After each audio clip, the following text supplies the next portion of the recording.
बनवणार आहे मी हरभऱ्याची भाजी। त्याच्यासाठी लागणारे साहित्य पाहू शकता। मी कांदा कापून घेतलाय, मिरच्या पण कापून घेतल्या। ठेवायची कढई, कढईत टाकायचं तेल, गरम झालेलं आहे त्याच्यात टाकायचं जिरं, जिरं चांगलं होऊ द्यायचं। जिरं झालेलं आहे, आता टाकायचं कांदा, चांगला खरपूस लाल होऊ द्यायचा। कांदा झाला, आता टाकायचे मिरच्या,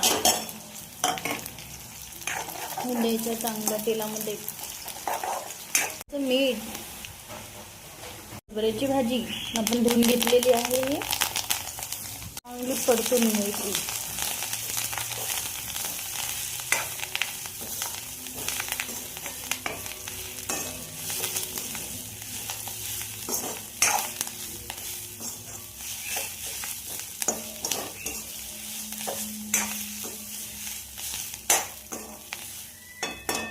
आता ठेवायचं 5 मिनिटं झाकून।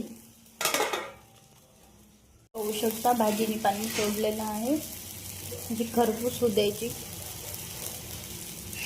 हरभऱ्याची भाजी तयार। या मग खायला।